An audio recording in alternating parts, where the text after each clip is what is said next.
Yes, everyone, this is me, darling Luna, ang rampadora ng Hong Kong. Welcome to my channel! So today's video, guys, if you are interested to this topic, keep on.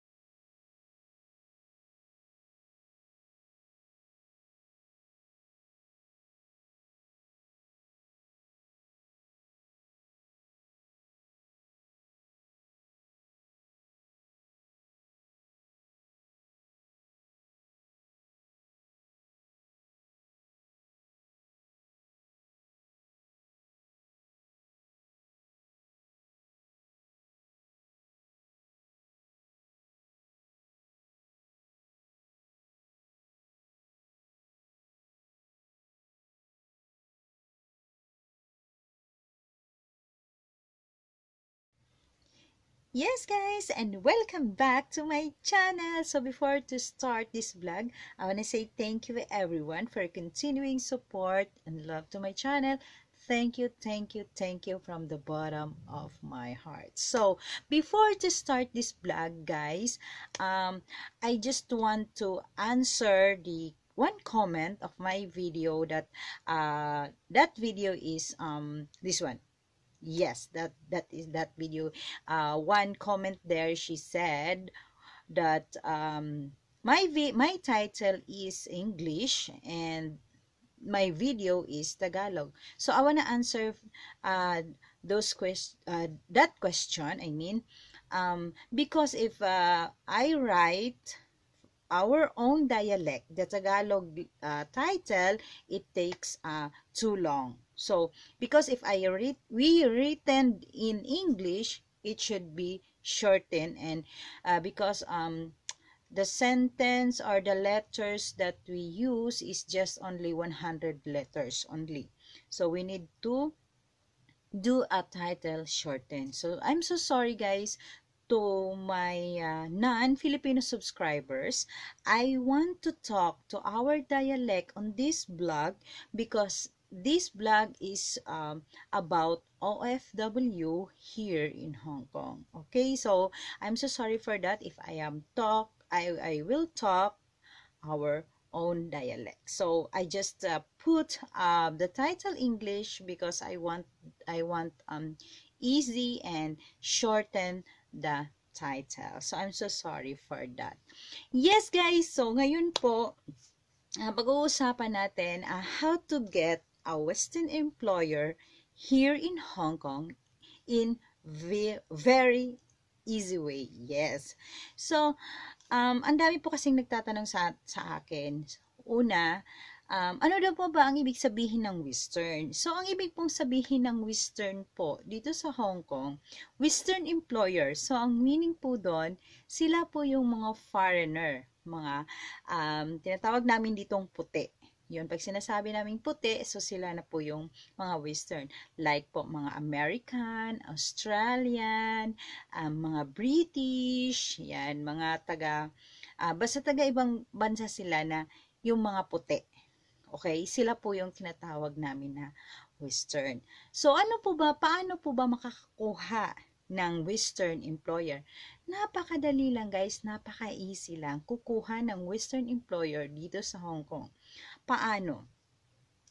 Yes, guys, kung tapos po kayo ng 2 years contract ninyo sa inyong previous employer, like yung mga employer nyo is Chinese or ano pa mang lahi dyan, so kung naka-finish contract ka po ng 2 years, sila na po mismo ang ahabol sa inyo.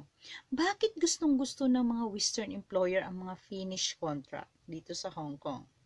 Kasi po, ang mga finish contract dito sa Hong Kong, gustong-gusto ng mga Western kasi hindi na uuwi ng Pilipinas. Kahit hindi na magbabakasyon, hindi mo na uuwi, pwede mo nang i-extend ang uwi.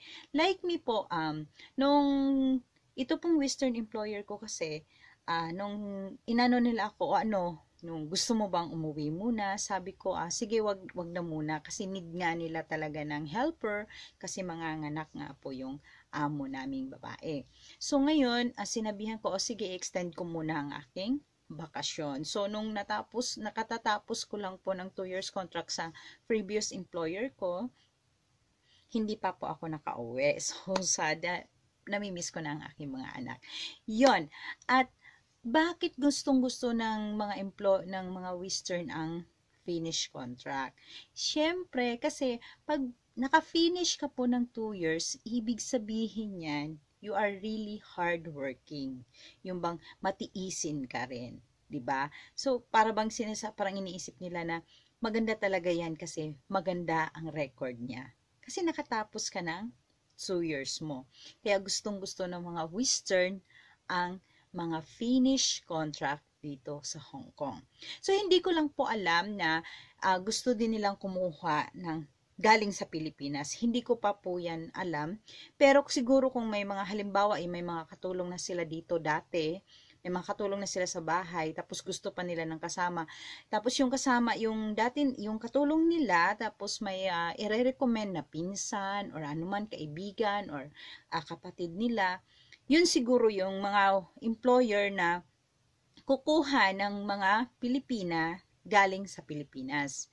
Pero po talaga gustong-gusto nila na andito na sa Hong Kong kasi po mas maliit din ang gastos nila.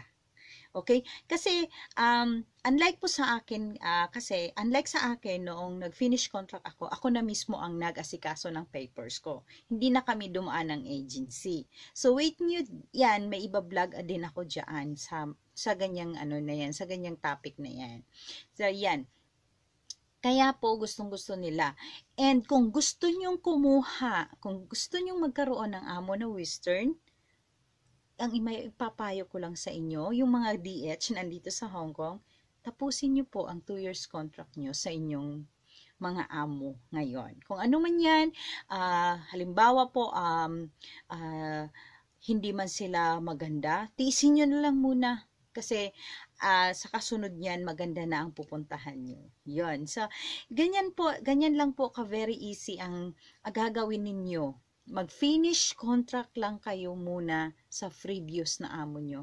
And makakakuha na po kayo ng Western employer. Bakit maganda ang Western employer? Kasi guys, nagbibigay sila ng above minimum wage at saka every year, nagbibigay na sila ng annual leave mo at saka yung increase ng sahod. Ganyan po ang parang kalakaran po ng mga Western employer dito sa Hong Kong. Kaya may nagtatanong din sa akin, pwede po ba galing sa Pilipinas kukuha sila ng mga helper? So, hindi ko pa po yan alam. Like sa sinabi ko kanina, halimbawa yung isang amo sa isang bahay need ng isa pa. Tapos yung katulong nila is Pilipina. Tapos sasabihan nila yung Pilipina na kung may kikilala ka na i-refer mo, baka yun po. Pero talagang andito na po sa Hong Kong, ang gusto po ng mga Western is mga Finnish contract. Yon. At saka ang mga finish contract dito sa Hong Kong, guys, pinag-aagawan yan.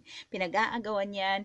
And marami pong agency dito sa Hong Kong na maraming mga puti po, mga Western na amo. Na ang hinahanap talaga nila is mga finish contract.